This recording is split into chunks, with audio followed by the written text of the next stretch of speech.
Hello everyone. तो इसके पहले वाले लेक्चर में हम लोगों ने वैल्यू निकाली थी एल एक्स, एल वाई और एल जेड की, उसके अलावा एल स्क्वायर, यानी कि जो एंगुलर मोमेंटम है उसके कंपोनेंट्स हमने निकाल लिए थे और एल की वैल्यू हमने निकाल ली थी। आज का जो लेक्चर है इसमें हम ये डिस्कस करेंगे कि जो लेडर ऑपरेटर होते हैं, रेजिंग ऑपरेटर और लोअरिंग ऑपरेटर, एल प्लस और एल माइनस, उसकी वैल्यू हम किस तरह से निकालेंगे स्पेरिकल हार्मोनिक्स के थ्रू। और देन उसके बाद हम आइगन वैल्यू निकालेंगे एल जेड की और एल स्क्वायर की, है ना। ये मैं पहले भी आपको कह चुका हूँ, डेरिवेशन आपसे कोई नहीं पूछेगा एग्जाम के अंदर, अगर आप कॉम्पिटेटिव एग्जाम के लिए हैं। और अब एमएससी का जो एग्जाम होता है आपका, वहाँ पर आपसे जरूर डेरिवेशन पूछे जाएंगे और पूछे जाते भी।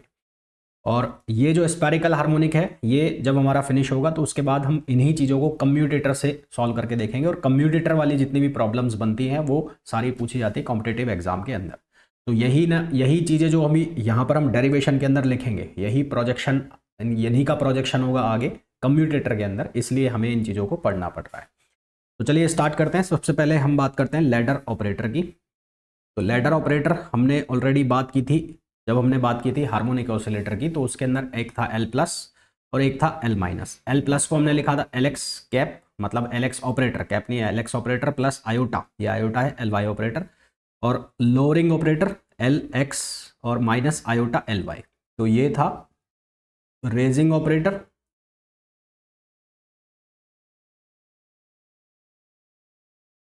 और ये था लोअरिंग ऑपरेटर।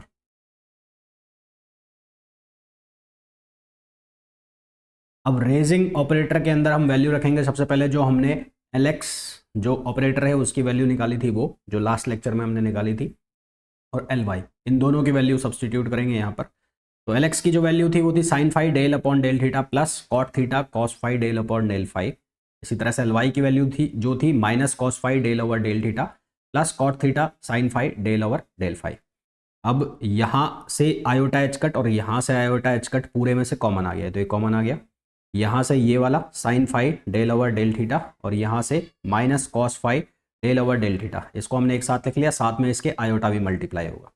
तो ये बन गया sine phi minus iota cos phi, और कॉमन आ गया del over del theta plus यहाँ पर कॉट थीटा, यहाँ पर भी कॉट थीटा, दोनों से कॉमन आ गया कॉट थीटा। कितना बचेगा कॉस फाई, और यहाँ पर हो जाएगा plus iota sine phi, del over del phi चला गया बाहर। इस आयोटा को मैंने अंदर पहुंचा दिया, आयोटा को अंदर पहुंचा दिया तो आयोटा साइन फाई से मल्टीप्लाई होगा तो प्लस आयोटा साइन फाई, ये कॉस फाई ऐसा का ऐसा लिख दिया। और आयोटा स्क्वायर होगा तो -1 वैल्यू देगा, -1 हो गया प्लस, तो ये कॉस फाई हो जाएगा।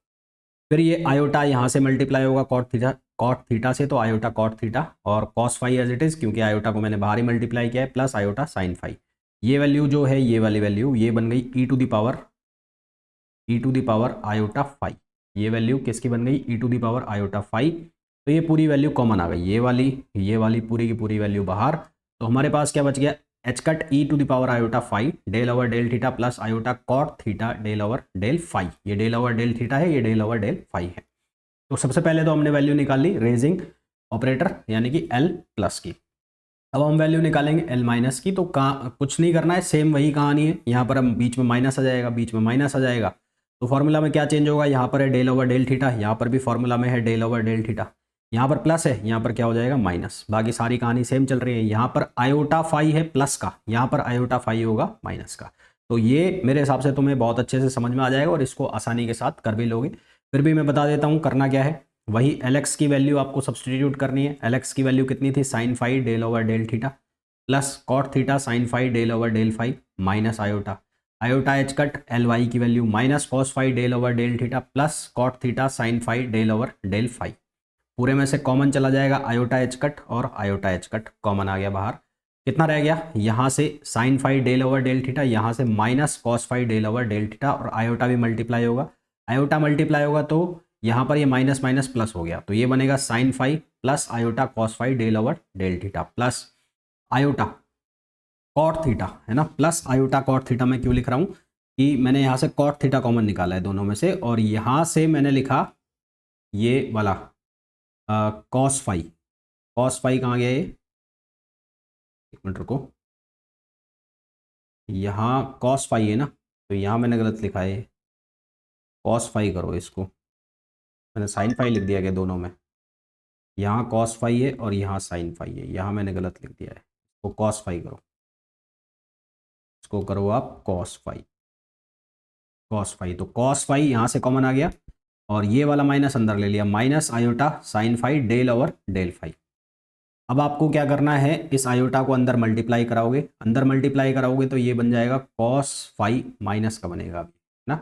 तो ये कॉस फाई और minus iota sine phi, minus common निकाल लोगे पूरे में से, और फिर यहाँ पर भी इसी तरह से बनेगा भाई, ये बनेगा आयोटा अंदर मल्टीप्लाई होगा तो ये बनेगा iota sine phi, plus iota square होगा तो माइनस कॉस फाई, है ना। तो ये बन रहा होगा कॉस फाई माइनस का प्लस आयोटा साइन फाई, ऐसा कुछ बन रहा होगा।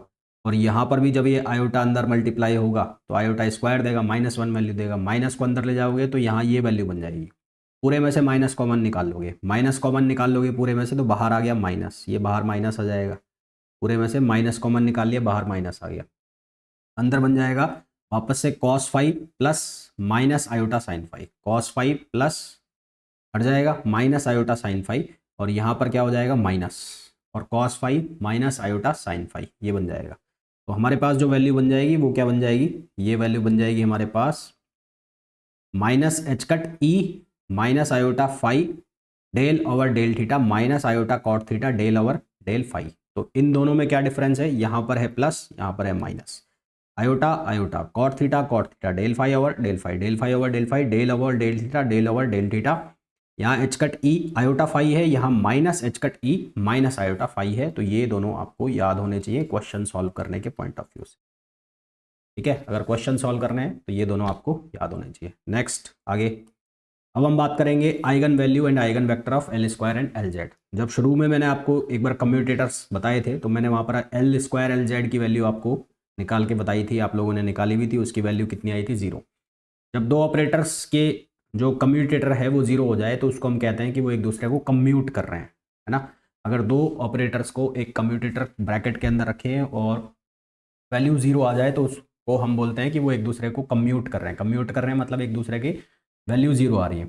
और जब दो ऑपरेटर्स एक दूसरे को कम्यूट करें तो उनकी जो आइगन स्टेट है वो साइमल्टेनियस होती है, उनकी जो आइगन स्टेट है वो साइमल्टेनियस होती है। तो यहाँ पर दो ऑपरेटर हैं एल स्क्वायर एल जेड, ये एक दूसरे को कम्यूट कर रहे हैं, तो इनकी आइगन स्टेट जो कि होगी Y L M theta phi, इसको मैंने लिया स्पेरिकल हार्मोनिक में, स्पेरिकल हार्मोनिक में। तो ये एक दूसरे को क्या कर रहे हैं, कम्यूट कर रहे हैं। तो ये जो है ये है आइगन स्टेट। तो मैंने इन ऑपरेटर्स को इनकी आइगन स्टेट के साथ लिख दिया है Y L M theta phi. अब मैं क्या करूँगा, एक बार एल स्क्वायर को सॉल्व करूँगा और एक बार एल जेड को। तो उसके लिए मैंने सबसे पहले वो आइगन वैल्यू जो हम लिखते हैं ना, कैसे लिखते हैं, A operator psi equals to lambda psi. तो वैसे ही मैंने यहाँ पर ऑपरेटर जो ले लिया वो ले लिया एल स्क्वायर। आइगन स्टेट कौन सी हो गई, आइगन स्टेट हो गई Y L M, eigen state का मतलब eigen function Y L M theta phi spherical harmonic में है। और ये लैम्बडा एच स्क्वायर मैंने मान लिया इसकी क्या है, ये है eigen value Y L M theta phi, इसको लिख दिया equation first.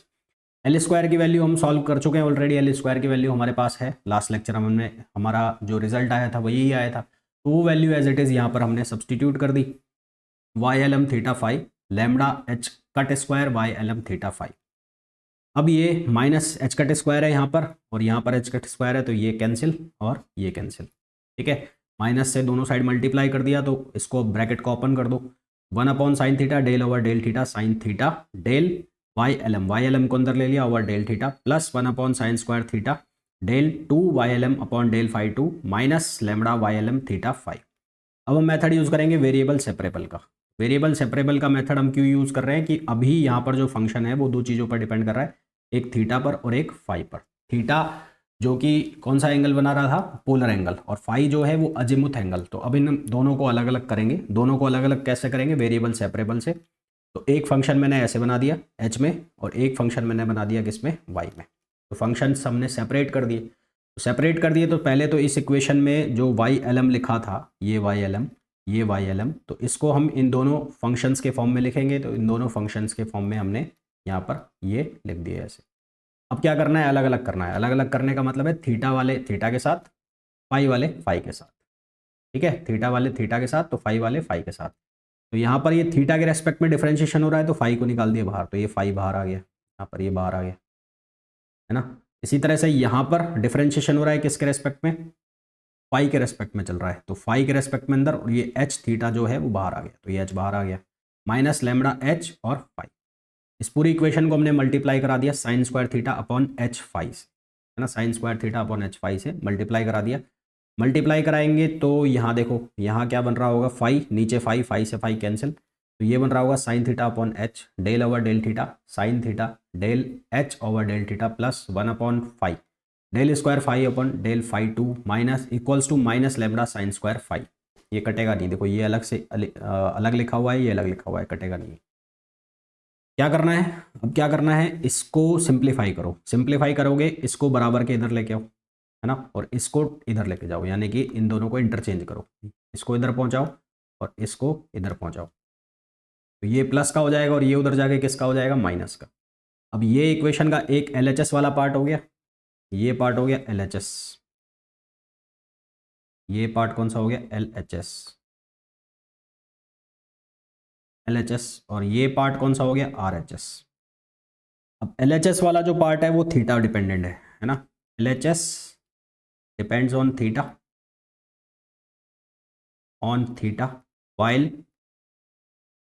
while RHS depend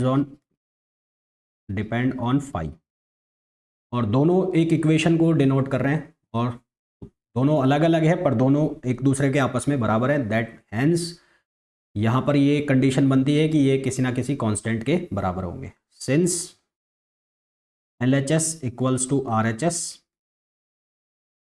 it means they are equals to a constant, means they are equal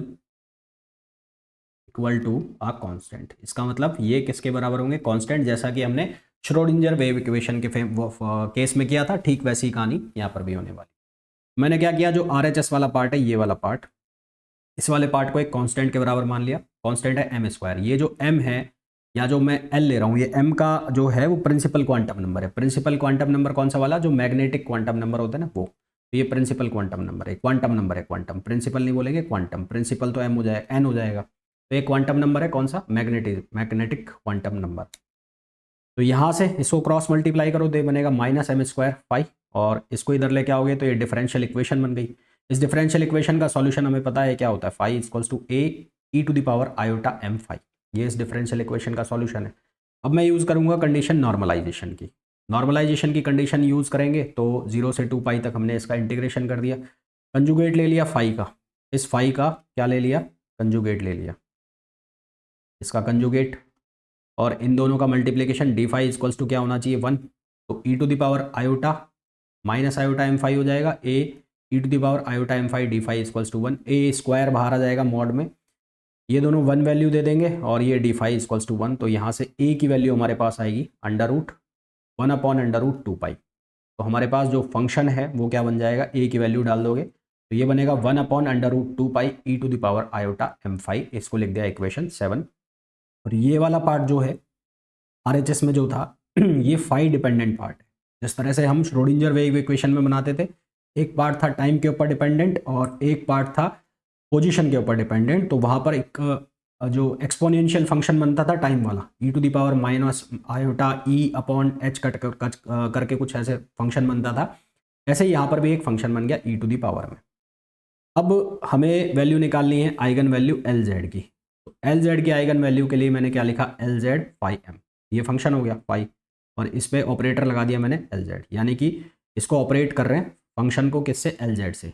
LZ हमने लास्ट लेक्चर में निकाला था, LZ की वैल्यू कितनी थी, minus iota H cut del over del phi, है ना, याद हो, मैंने कहा था ये वैल्यू इंपॉर्टेंट है, याद हो करनी है आपको, ये काम आएगी, तो मैंने इसकी वैल्यू रख दी LZ की value minus iota H cut del over del phi phi m की वैल्यू, यानी कि वो इक्वेशन की वैल्यू जो हमने निकाली वो एज इट इज़ यहाँ पर सब्सटीट्यूट कर दी, तो आयोटा m बाहर आ गया, 1/√2 pi e to the power iota m phi, ये तो वापस से वैल्यू क्या बन गई, फाई m, आयोटा स्क्वायर क्या देगा, -1 माइनस प्लस हो गया m एच कट, तो ये m एच कट का आ गया, तो ये तो हो गए फंक्शन और ये इसकी क्या हो गई, आइगन वैल्यू। तो इसका मतलब जो आइगन वैल्यू होती है LZ की जो आइगन वैल्यू होती है वो कितनी होती है, m एच कट, ये मेन इंपॉर्टेंट रिजल्ट है अभी तक जो हमने किया है उसका, है ना, अभी तक इस लेक्चर के हमने जो भी पढ़ा है अंदर, उसका मेन इंपॉर्टेंट रिजल्ट है कि LZ की आइगन वैल्यू क्या होती है। एल जेड की आइगन जो वैल्यू है, या जे जेड भी आपको कई जगह लिखे देखने को मिलेगा, तो उसकी आइगन वैल्यू क्या होती है, एम एच कट। आगे बढ़ते हैं। तो m जो है मैंने आपको बताया क्वांटम नंबर है, इसकी वैल्यू 0 +-1 +-2 इस तरह से इसकी वैल्यू चलती रहेगी। अब इक्वेशन 4 कौन सी है, उसमें वापस से जाओ। तो इक्वेशन 4 है ये वाली। इस इक्वेशन 4 का हमने LHS वाला पार्ट उठा लिया। अब LHS वाला पार्ट उठाया, तो इक्वेशन 4 का LHS वाला पार्ट, अब हमने ये बात की थी कि दोनों किसी कांस्टेंट के बराबर होंगे, और वो कांस्टेंट हमने जो लिया हुआ था वो कौन सा लिया हुआ था, m²। तो अब मैं इक्वेशन 4 को यानी कि LHS वाले पार्ट को m² के इक्वल करूंगा। मैंने इसको L² के इक्वल कर दिया, m² के, सॉरी, यहाँ पर। फिर ये जो इक्वेशन है इसको मल्टीप्लाई करा दिया दोनों साइड h/sin² थीटा से, तो यहाँ h से h कटेगा, 1/sin theta, del over del theta sine theta, del h over del theta, plus यहाँ पर ये लैम्बडा लिखा हुआ है,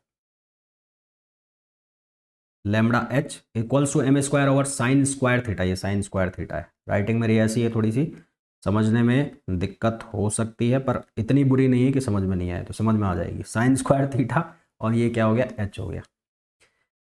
क्या करोगे, ट्रांसपोज करोगे। ट्रांसपोज करने का मतलब है इसको इधर लेके आओगे, बराबर के इधर लेके आओगे, तो h कॉमन आ गया यहाँ, lambda minus m² over sin² theta बराबर 0। स्पेशल केस बनाएंगे, m की वैल्यू हमने 0 कंसिडर कर ली। m कितना ले लिया, 0, क्योंकि m की वैल्यू हमारे पास क्या क्या हो सकती है, 0 +-1 +-2। m की वैल्यू हमने ली 0, तो यहाँ m 0, तो कितना बचेगा, लैम्बडा h इक्वल्स टू 0। फिर हमने कंसिडर किया कॉस थीटा को u, कॉस थीटा को u कंसिडर किया, इसका पार्शियल डिफरेंशिएशन किया, तो ये बना -sin theta D theta equals to D U, जिसको हम इस तरह से लिख सकते हैं, यानी कि -1/sin theta del over del theta equals to del over del U, और जो फंक्शन है h उसको हमने लिख लिया, h थीटा को एफ यू लिख लिया, h थीटा फंक्शन जो है उसको एफ यू लिख लिया। तो यहाँ पर अब जो h लिखा हुआ है इसको मैं एफ यू लिखूंगा। अब क्या करेंगे, अब हम करेंगे minus del over del U, यानी कि ये जो पूरी वैल्यू है ये रिप्लेस हो रही है डेल ओवर डेल यू से, तो इसको रिप्लेस कर दिया del over del U, minus साथ में आएगा। फिर यहाँ पर sine theta as it is, del over del theta किसके बराबर होगा, साइन थीटा, क्रॉस मल्टीप्लीकेशन में चला जाएगा, तो sine theta del over del U, और ऑलरेडी साइन थीटा पहले से और माइनस साइन जाएगा, तो माइनस साइन थीटा पहले से, sine theta del over del U, H theta जो है उसको एफ यू से रिप्लेस कर दिया, तो यहाँ पर भी ये एफ यू से रिप्लेस हो जाएगा, एफ यू से रिप्लेस कर दिया इक्वल्स टू 0। ये बन जाएगा sin² थीटा बन गया, माइनस माइनस प्लस प्लस हो गया, D over D U F U plus lambda F U equals to 0। sin² theta को हमने लिख दिया 1 माइनस cos² थीटा, ठीक है, और प्लस लैम्बडा एफ यू। अब हमने ये कंसिडर किया था कि जो u है वो किसके बराबर है, cos थीटा के, तो यहाँ पर cos थीटा की जगह हमने क्या रख दिया, u² रख दिया, u, तो u² हो जाएगा प्लस लैम्बडा एफ यू। इस इक्वेशन को जब हम फर्दर सॉल्व करते हैं तो ये कुछ इस तरह का फॉर्म बन जाता है, इस तरह की इक्वेशन बन जाती है ये, और ये जो इक्वेशन बनती है इसको हम कहते हैं लेजेंड्रे डिफरेंशियल इक्वेशन। जो हमारे स्पेशल फंक्शंस होते हैं जिसमें हम Hermite polynomial, Hermite differential equation, Legendre और बेसल्स जैसी डिफरेंशियल इक्वेशन पढ़ते हैं मैथमेटिकल फिजिक्स में, तो उसमें से एक इक्वेशन बन रही है ये लेजेंड्रे डिफरेंशियल इक्वेशन, जो कि एक पावर सीरीज है, तो इसका जो सॉल्यूशन होगा वो पावर सीरीज का सॉल्यूशन होगा। अब पावर सीरीज हमें सॉल्व करनी है, पावर सीरीज सॉल्व करेंगे तो एफ यू, यहाँ पर फंक्शन बन रहा है एफ यू, तो एफ यू का जो सॉल्यूशन है वो इस तरह से लिखा गया, कैसे, algebraic summation k equals to 0 से लेकर इनफाइनाइट तक, ए के क्या है, कॉफिशिएंट है, यू के, पावर जो चल रही है वो किस में चल रही है, k में। यदि k इक्वल्स टू 1 है इसको हम लिखते हैं ए के, इसका एक बार डिफरेंशिएशन, के -1, अगर ये 1 एक बार, अगर 2 बार करोगे तो इसका 2 बार डिफरेंशिएशन हो जाएगा, एक बार आएगा k, फिर k-1, और ये क्या बन जाएगा, u k-2। अब ये जो वैल्यू है ये वाली, इसको मैं डिफरेंशिएशन के फॉर्म में लिख देता हूँ। एक बार डिफरेंशिएशन किया तो ये बना, 2 बार किया तो ये बना, तो ये दोनों वैल्यू उठाकर हम कहाँ रख देंगे, हम इस इक्वेशन में रख देंगे जिसको हम बोल रहे हैं 11, यहाँ पर और यहाँ पर, और एफ यू ऑलरेडी हमने ये पावर सीरीज में लिया ही है। तो ये सारी वैल्यूज जब हम सब्सटीट्यूट करेंगे तो यहाँ पर क्या लिखा हुआ है, 1 माइनस यू स्क्वायर, ये जाएगा algebraic summation k equals to 2 A k-1 u k-2 -2 mu, k equals to 1 A K mu U है, ये म्यू नहीं है, k-1 plus lambda k equals to 0 A K U k equals to 0, ऐसा गया। फिर उसके बाद यहाँ से देखो क्या क्या 0 कुछ हो रहा है क्या, जो कांस्टेंट है वो भगाओ, ए के जो है वो खत्म हो जाएगा, ए के, ए के हर जगह से हटा सकते हो, है ना। और अब देखो यहाँ क्या लिखा हुआ है, ए के माइनस वन यू के माइनस टू, यहाँ पर भी लिख दिया ए के माइनस वन यू के माइनस टू। फिर यहाँ क्या लिखा हुआ है, आगे क्यों जा रहा हूँ, यहाँ लिखा है ए के यू के माइनस वन, ए के माइनस वन यू के माइनस वन, यू के माइनस वन, और यहाँ है यू के। तो क्या किया, ये वाला जो म्यू है ये चला जाएगा अंदर, ये अंदर गया, तो ये के माइनस वन और ये है वन, तो कितना बन जाएगा, के बन जाएगा। ठीक, फिर उसके बाद यहाँ लैम्बडा है, और इसके दो पार्ट हो गए ना, एक एक मिनट रुको, और यहाँ लैम्बडा वाला एज इट इज है। ठीक है, यहाँ लैम्बडा वाला एज इट इज है। तो हमारे पास अब ये वैल्यूज आ गई है, यहाँ पर ये टू अंदर पहुँचा दिया, और हमारे पास ये वैल्यू आ गई है, और इसको एक बार मल्टीप्लाई करो। देखो ये जो लिखा हुआ है ये वाली इक्वेशन, इसको एक बार इससे मल्टीप्लाई करो, एक से, इसको एक से मल्टीप्लाई करोगे तो ये वाला पार्ट बन जाएगा, पहला वाला पार्ट। पीछे क्यों जा रहा हूँ, यहाँ पे ये पहला वाला पार्ट बन गया। फिर इस इक्वेशन को यू स्क्वायर से मल्टीप्लाई करोगे तो टू से टू खत्म, ये दूसरा वाला पार्ट बन गया। फिर इस इक्वेशन को म्यू यू से मल्टीप्लाई करोगे तो ये तीसरा वाला पार्ट बन गया, ये फोर्थ वाला पार्ट एज इट इज लिखा हुआ है। कुछ कैंसिल आउट हो रहा है इसमें, दिख रहा है कुछ कैंसिल होता हुआ, नहीं दिख रहा। क्या करोगे, यहाँ से कुछ कॉमन दिख रहा है मेरे को, देखो यहाँ पर ए के और के माइनस वन यू के माइनस टू, और यहाँ पर है ये, देखो ये दोनों में से यहाँ पर भी यू के है, तो इन तीनों इक्वेशंस को लो, इन तीनों इक्वेशंस को उठाओ यहाँ। तो यहाँ पर क्या दिख रहा है, देखो अलजेब्रिक समेशन ए के कॉमन आ गया, यहाँ पर बचा के माइनस वन, यहाँ पर बचेगा प्लस टू के, और यहाँ पर हो जाएगा माइनस लैम्बडा, इसको उठाकर ले जाओ उधर, तो ये बराबर के इधर आ गया, के बराबर जीरो से, और ये के इक्वल्स टू टू हो गया यहाँ पर, और ए के माइनस वन यू के माइनस टू। अब आप क्या करोगे, ये इक्वेशन का कौन सा पार्ट है, LHS, और ये इक्वेशन का कौन सा पार्ट है, RHS। आपको क्या करना है, LHS में के इक्वल्स टू टू लिखा है यहाँ पर, यहाँ लिखा है के इक्वल्स टू जीरो, तो अब इन दोनों को सेम बनाना है। सेम बनाने के लिए क्या करोगे, के को रिप्लेस कर दोगे के प्लस टू से, यहाँ पर जो ये के लिखा हुआ है इसको के प्लस टू से रिप्लेस करोगे, तो के प्लस टू से रिप्लेस करोगे तो ये यू के बन जाएगा, और ये ए के प्लस टू हो जाएगा। यहाँ पर क्या क्या चेंज होगा, के प्लस टू, ये के प्लस टू हो जाएगा, ये के प्लस वन बन जाएगा, तो ये के प्लस टू हो जाएगा, ये के प्लस बन जाएगा यू के, और यहाँ पर भी यू के। तो यहाँ पर भी अलजेब्रिक समेशन अब कितना हो जाएगा, के जीरो। तो अब दोनों साइड के कॉफिशेंट्स को कंपेयर करोगे, यानी कि इसका कॉफिशेंट और इसके कॉफिशेंट्स को कंपेयर करोगे तो क्या बनेगा, ये बन गया ए के प्लस टू, के प्लस टू, के प्लस वन, यहाँ क्या बन जाएगा, ए के प्लस वन माइनस लैम्बडा, वो वैल्यू किसकी चाहिए, ए के प्लस टू की, डिवाइड हो जाएगा, तो क्या बनेगा, के plus one minus lambda over के प्लस वन के प्लस टू और ए के, इसको लिख दिया इक्वेशन नंबर थर्ड।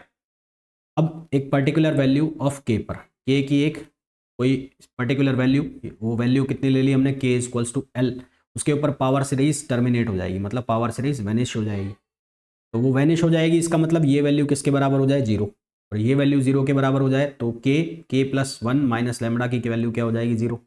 के की वैल्यू हमने कितनी ले ली, एल, तो L plus one minus lambda equals to zero, तो एल लैम्बडा की वैल्यू जो है वो कितनी आ गई, एल प्लस वन। ये मोस्ट इंपॉर्टेंट सॉल्यूशन है इसका, जो कि आपको याद रखना है ना, मोस्ट इंपॉर्टेंट सॉल्यूशन है जो कि आपको याद रहना चाहिए। फिर आगे बात करते हैं। अब हमारे पास जो एल स्क्वायर है Y L M theta Y, जो स्टार्टिंग में हमने लिखा था, lambda H square Y L M theta phi, lambda की वैल्यू हमारे पास कितनी आ गई, L plus one H cut square Y L M theta phi. ये जो वैल्यू बनी है ये आइगन वैल्यू होती है किसकी, एल स्क्वायर की, है ना। ये मोस्ट इंपॉर्टेंट रिजल्ट है, एल जेड की आइगन वैल्यू और एल स्क्वायर की आइगन वैल्यू, जो आपको याद रखनी है। तो ये यहाँ पर इंपॉर्टेंट है कि इनके जो आइगन वैल्यूज़ हैं वो क्या बने, ये मैंने स्पेशली यहाँ पर लिख भी दिया है। अब यहाँ पर जो आइगन वैल्यू है एल स्क्वायर की और एल जेड की, एक पर्टिकुलर वैल्यू आ रही है, मतलब एक फिक्स वैल्यू है, उसकी वैल्यू कितनी आ रही थी, M H cut L Z की, और इसकी वैल्यू कितनी आ रही है, L into L plus one H cut square, एक फिक्स वैल्यू। तो एल स्क्वायर और एल जेड दोनों क्या है, क्वांटाइज्ड है, दोनों की वैल्यू क्या है, क्वांटाइज्ड है।